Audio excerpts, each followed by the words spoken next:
We had another question that came in asking about Jesus' miracles, and it seemed like miracles dominated Christ's ministry in a lot of ways, particularly in Luke, in healings and so forth. We don't see kind of the supernatural healing that Christ brought into the world when he was in his ministry on earth. What's kind of your response? Kind of summarize maybe the issue around miracles and kind of the modern church's desire to see. Do miracles occur today, and right. Or if they don't, why not? Well, and do they occur today? And also, why is it seems like in the evangelical church they want to kind of see miracles reintroduced in ways to increase faith in the people. And that's one of the motivations or the impetus behind the charismatic movement and all of that. So if someone asked me straight up, do miracles occur today? I would say absolutely, sure. God is still God. But I'd say, but there's an important qualification or nuance that has to be put on that. Are there miracle workers today? Are there Christians who have the gift of miracles, the gift of healing? And I would say no, because in 2 Corinthians 12:12, Paul says that the things that mark an apostle, signs, wonders, and various miracles, were done among you with great perseverance. Now that tells me if a guy shows up, Christian preacher, who can walk on water, who can turn water to wine, who can raise the dead, who can walk through a cancer ward and heal all the people. If someone like that came, and then he said, and I can write scripture, I can write a letter to you that should be received as scripture.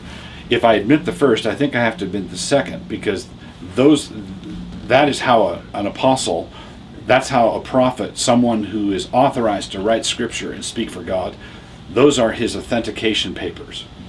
But there's a difference between when the woman with the hemorrhaging touched Jesus, he felt power go out of him. So there's a difference between prayer.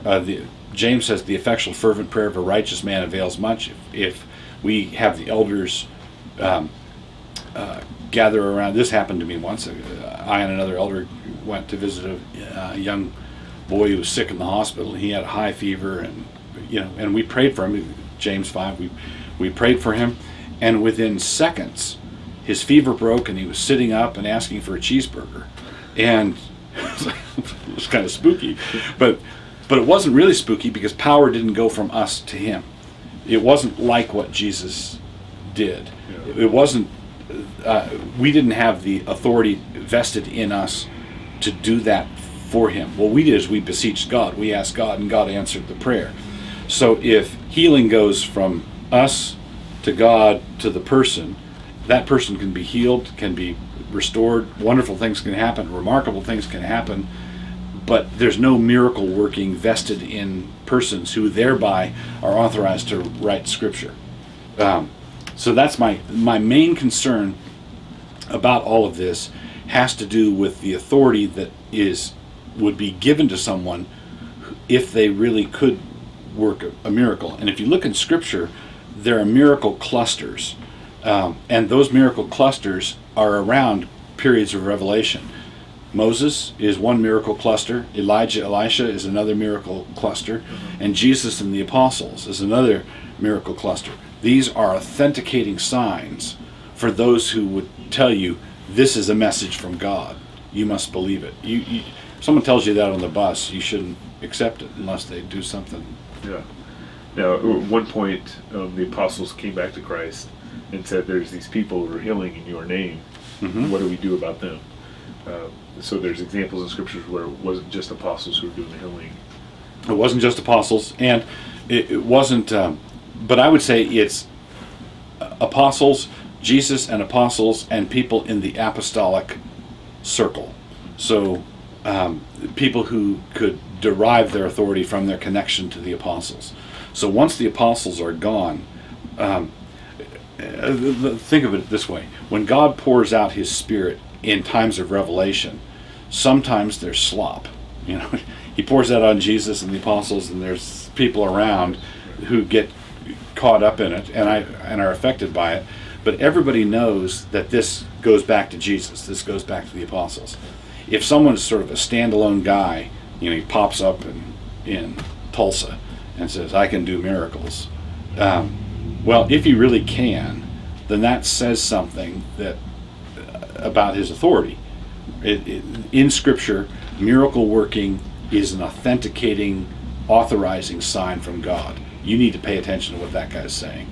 And if you investigate it a lot, that's why I've been in Christian circles for a long time. I've seen a lot of claims to miracles, and that's why a lot of them are just bogus.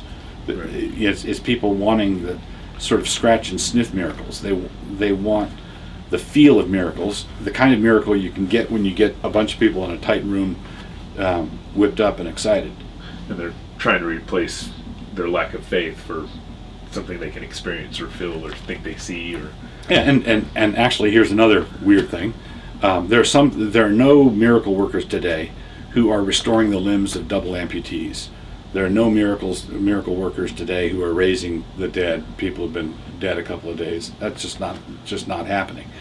There are people. I do believe people go to healing meetings and are genuinely helped. I do think that happens. Just like I think when doctors give people a sugar pill, say, "Hey, I know what your problem is," and they give them a sugar pill. The placebo effect is pretty remarkable, meaning that the human body, if it thinks it's well, has a built-in capacity to heal itself of certain things. And I believe that some people are helped at healing rallies that way.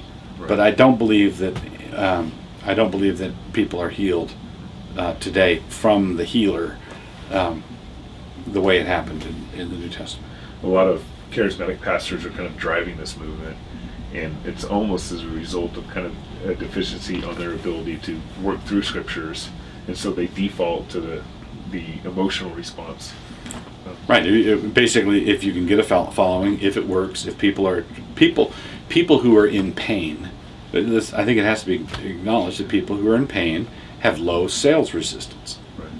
You know, they've got a dilemma. They'll do anything to get fixed. I'll try this. I'll try this. Right. I'll try this. And the woman in the Gospels, you know, the more the doctors treated her, the worse she got. There are a lot of people who will do anything to get this pain to go away, and they'll try anything. And we should feel